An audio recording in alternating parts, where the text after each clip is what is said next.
It's a pleasure to introduce the organizer of the symposium, Darrell. One of the things that's exciting about being in the Koch Institute is the interplay between the dozen engineering labs and dozen biology labs and that interdisciplinary collaboration. But the collaboration can also happen within a single person. So in a sense, Darrell is a collaboration. He was trained as a materials scientist and polymer chemist, and then did postdoctoral training in immunology and is now appointed in biological engineering, the Department of Materials Science and Engineering, the Koch Institute, and the Howard Hughes Medical Institute. So he actually gets 4 bylines. And is doing really exciting work, making interesting new materials, and then studying in a deep fundamental way their effect on the immune response to either infectious disease or cancer.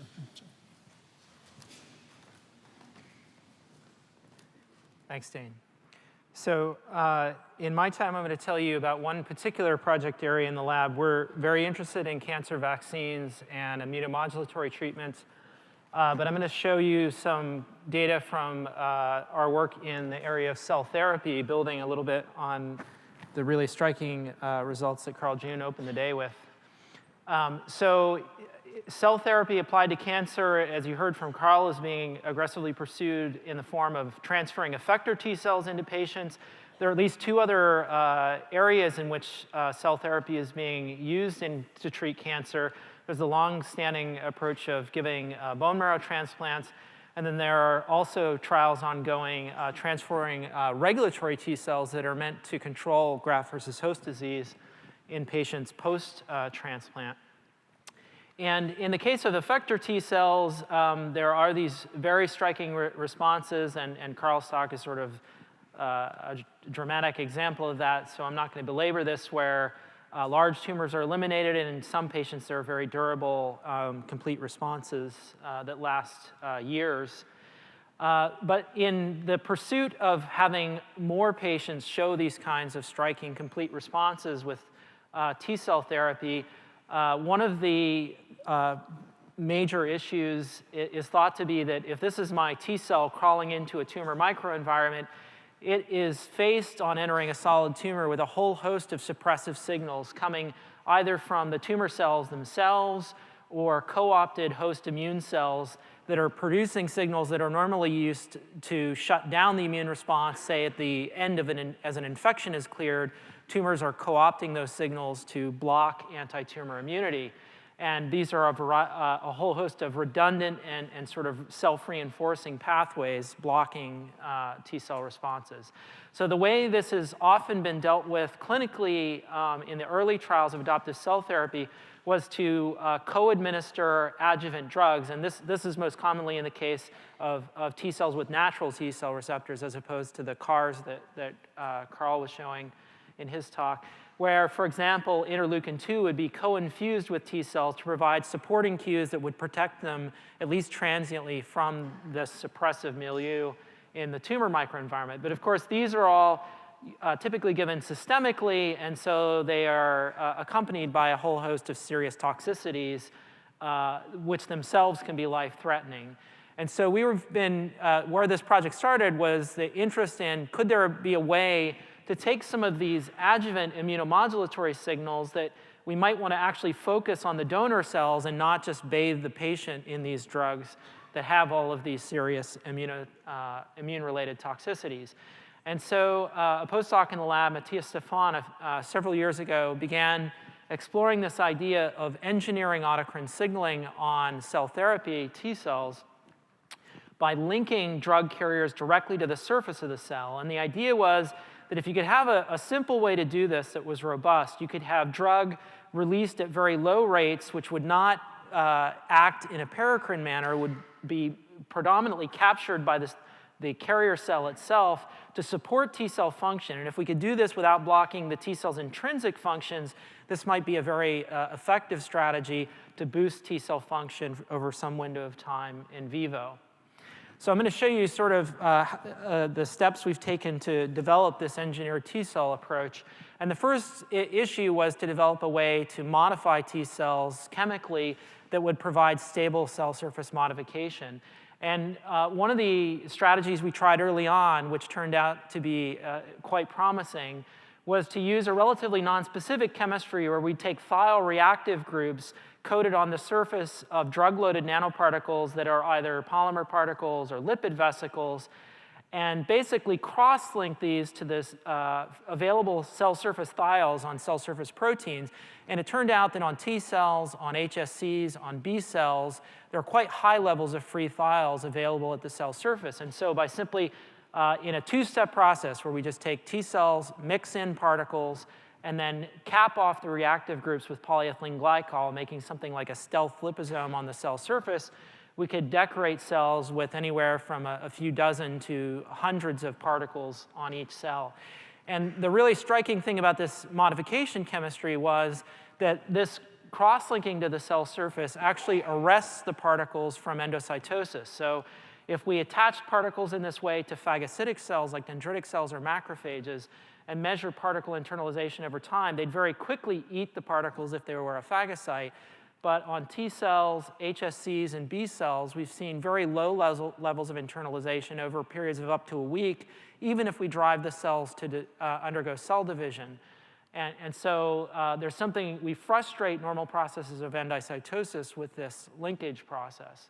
So we have a way to modify the cells. So then the next question is, how many drug carriers could you link to a T cell without blocking cell function? And I'll mention that all the data I'm going to show you is predominantly focused on multilamellar lipid capsules that are about 200 nanometers in diameter as our drug carrier.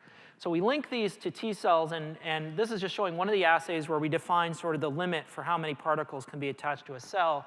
Here we're adding increasing numbers, mean numbers of particles on each cell, and then we're measuring in a classic chromium lysis assay killing of target cells when we mix melanoma-specific T cells with tumor cells.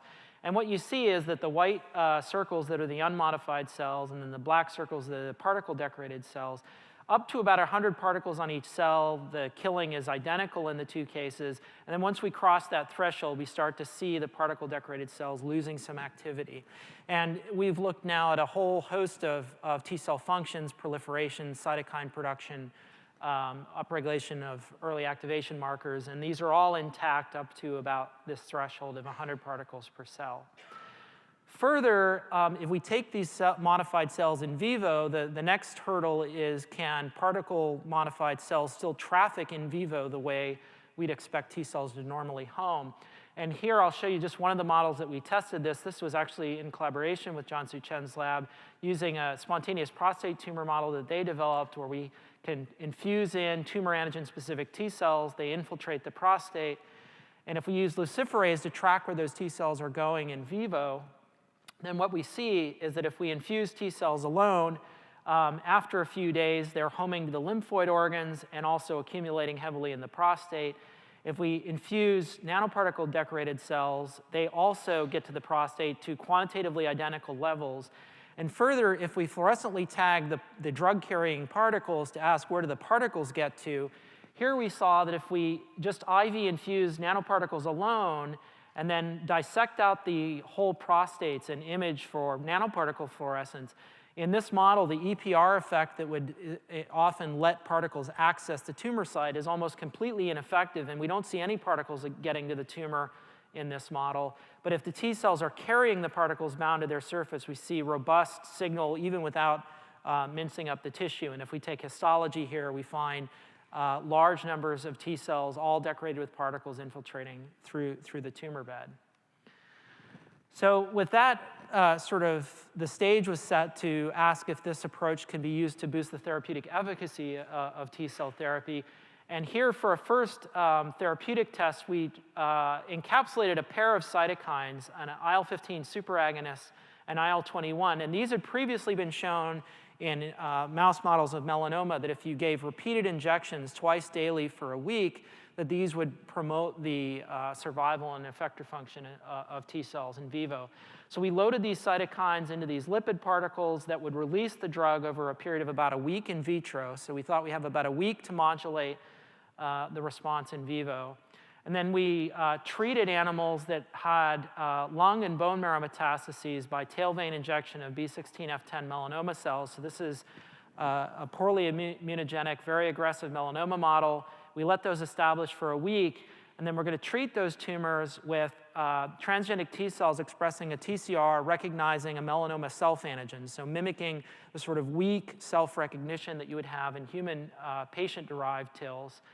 Transfer in those T cells alone, T cells supported by a single systemic injection of the drug at one time, about 5 micrograms total of cytokine, or taking the same dose of drug, loading it into the lipid particles carried by the T cells into the tumor. And then we also had controls of free particles with T cells and so forth that I'll skip for time here. So first we looked at the T cell response by imaging these luciferase-expressing anti-tumor T cells in the animals. And what we saw is that if we transfer T cells alone, they would localize at the tumor sites and proliferate for a few days, but then die out after the course of about a week, which is one of these known limitations of cell therapy without adjuvant drug support. If we gave the single infusion of cytokine, qualitatively there was no change in the response, although quantitatively there was a little bit more proliferation here. But if the T cells were carrying their own drug, we saw that strikingly these cells, instead of dying out, would expand massively, peaking at about 4 or 5 days out. They would eliminate the tumor burden in the animals and then contract back down to become cells with a central memory phenotype that circulated for several months later in the lymphoid organs. And if we quantitate the signal from luciferase here, we have about an 80-fold increase in the expansion of these T cells, given the same amount of drug, just using it much more efficiently by having the cells carry that drug with them wherever they traffic in vivo. Now, the therapeutic impact of that treatment was that if we came back in at 2 weeks and imaged the tumor burden that was separately tagged with Gaucher luciferase, you see the untreated animals have rampant tumor growth. The control T cell therapies, they've eliminated some tumor burden, but then the T cells die out before they finish the job, and the tumors are now growing back, and we have new metastases at sites like the brain. And overall, these control therapies only prolong survival a period of a few days in the majority of mice. In contrast, when the T cells are carrying the drug, there's 100% elimination of the tumors, and these animals survive several months out, so complete responders in this model of melanoma. So it looks quite promising as a strategy to change the efficacy for a given dose of drug that you want to apply. I want to come back for a minute to one of the limiting factors here. So we identified early on that we can only put about 100 particles on each cell. And this was really bothering us because if you do the back of the envelope calculation of saying I have a 7-micron diameter T cell and I'm putting 100, 200 nanometer particles over the cell surface, you come out that you're only blocking something like 3% of the cell surface area. So why is obscuring such a small fraction of the cell surface influencing cell function? So to answer that question, it was obvious that we needed to understand what exactly are we linking these particles to. And so Matthias developed this clever mass spectrometry assay where he linked particles to T cells, lysed the cells, recovered the particles, and then digested the proteins that were still attached to look by mass spectrometry at what exactly we were anchoring to. And here, the results were sort of jumped off the page to myself as someone who trained with Mark Davis and studying a lot about T cells. So 3 of the top 5 hits in the mass spectrometry analysis were CD45, a large extracellular phosphatase receptor expressed at high levels on T cells. The 2 chains of LFA1, the key integrin adhesion molecule on T cells, again, highly expressed, very large molecule sterically sticking up off the cell surface. And then CD2, another adhesion receptor. Class 1 also showed up here, which we think is mostly because it's just expressed at such high levels on T cells. Now, these 3 receptors that were particularly enriched in our mass spec analysis, we know quite a lot about their function in T cell recognition. So when T cells are migrating through tissue, they take on this characteristic hand mirror morphology, and they actually move many of their receptors to the tail or uropod when they're migrating through tissue. All 3 of these receptors, CD45, LFA1, and CD2, are compartmentalized to the uropod. But when the T cell encounters an antigen-bearing target cell, in the first 30 to 60 minutes of recognition, there's this dramatic reorganization of the cell surface where they move these receptors from the tail into the interface to form the nascent immunologic synapse. And shown here is some work from Mike Dustin's lab illustrating that all three of these molecules, so ICAM1, the ligand for LFA1, is in the center of the contact site. This is a view sort of looking from the tumor cell at the T cell. And you see these receptors, CD45 going into the interface, LFA1 going into the interface, CD2 goes into this interface. And so that led us to ask the question, well, what exactly are these particles doing on cells as they're recognizing tumor antigen? And so initially, when we took cells in suspension and stuck them in the microscope, we didn't notice anything special because the particles were just distributed randomly over the cell surface in suspension. But if we took those same cells and put them into a collagen gel where they would spontaneously polarize and migrate, now you see very strikingly, within seconds, they would take these particles and move them to the uropod. So each one of these blue flashlights on these migrating T cells are a cluster of particles that have been mobilized to the uropod. And then further, if these T cells were faced with tumor antigen, so here we have a tumor cell expressing GFP, we have a T cell that's going to come up and recognize antigen here. And what we found is that over the course of about 60 minutes of real time, the T cell would repolarize these particles from the tail, and you see these blue speckles dancing in the interface here that are the early stages of the particles getting mobilized into the synapse. And after about 90 minutes, most of the synapses that we find show these particles completely repolarized into the synapse. So that perhaps explains why we can only put so many particles on the cell, because it's one thing if they're being carried at the tail during cell migration, but during recognition, if we're packing all of these large particles into this narrow cleft that forms the synapse, we can imagine that we'll start sterically interfering with receptor engagement that needs to happen across this interface. So one of the things that this result, though, then got us thinking about is what else could be happening or how we could exploit this for controlling drug delivery on T cells. So if T cells are polarizing our drug carriers into the interface, one of the things that they would be exposed to is the set of events that happens when a T cell is in the process of killing a tumor cell. So one of the mechanisms that lymphocytes kill tumor cells is by secretion of perforin and granzymes. And perforin is a self-assembling molecule that inserts in the membrane of the target cell, self-assembles into a 30 or 40 nanometer diameter pore in the cell membrane that allows the cell to inject granzymes and allows depolarization of the membrane to kill the target cell. Well, most of the data I've shown you, we're using these multilamellar lipid capsules that we actually chemically stabilize to make them more stable. But with these particles going into the interface, we started thinking, what if we intentionally use instead simple lipid vesicles that have only a single bilayer?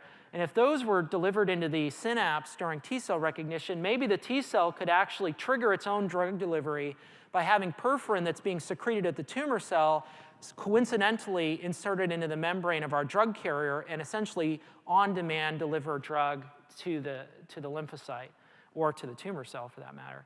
So I'll show you just some of the preliminary data we have exploring this idea. So here we've taken T cells, decorated them with liposomes that are loaded with just a fluorescently labeled ovalbumin protein as a tracer, and then put them in culture with anti-TCR-coated beads. And what we see is that if there are no beads, then, and we look in flow cytometry, our T cells, most of them have high levels of ova fluorescence in the particles bound to the cell surface.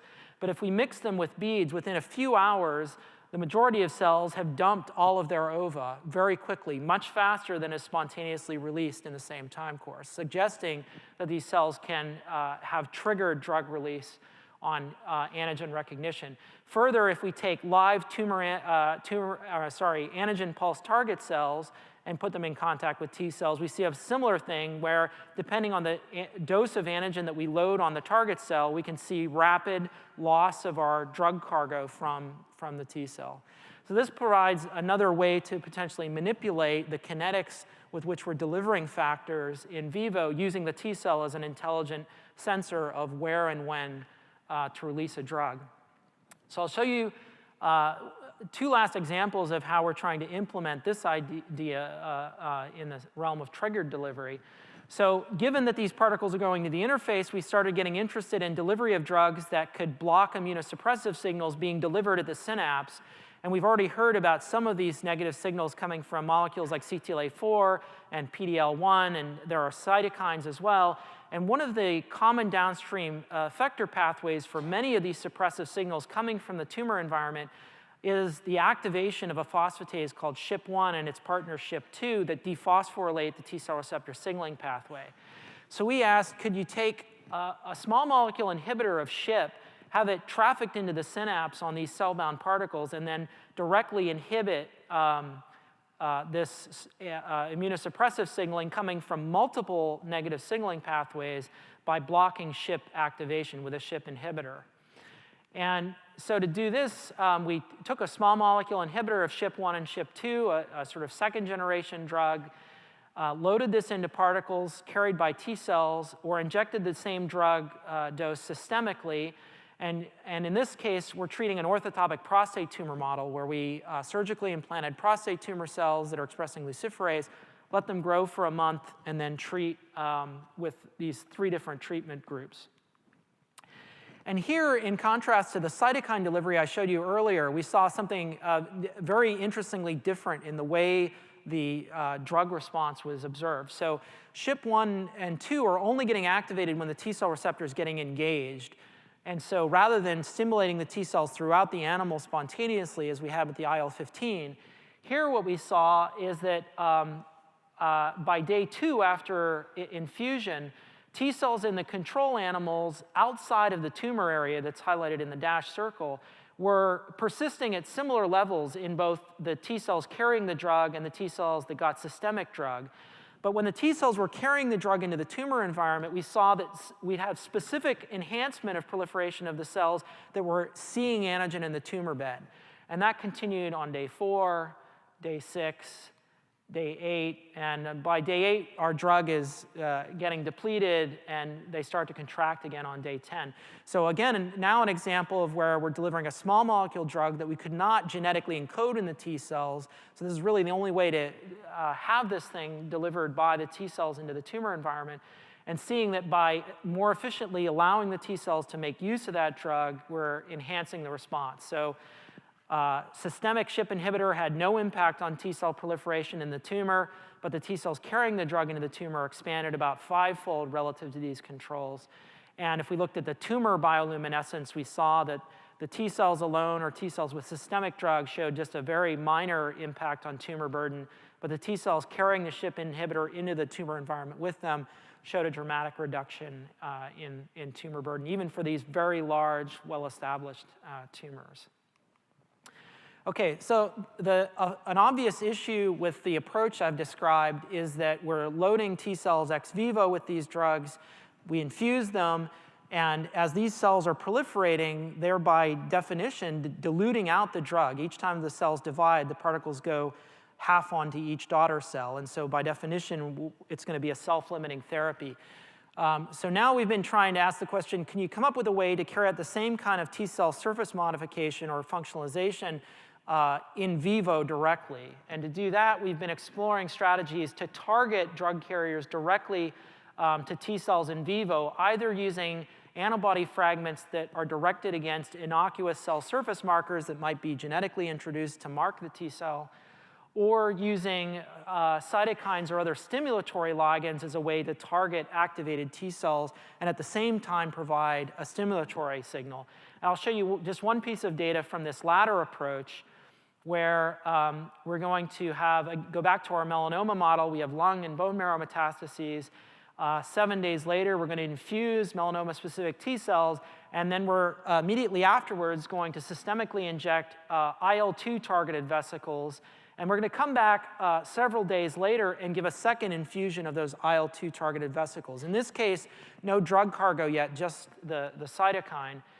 And what we find is that after injection, if we look in the blood or the lymph node or the spleen, we can see the majority of our transferred T cells are getting tagged with the particles very efficiently. So we're hitting our target very well in diverse organs.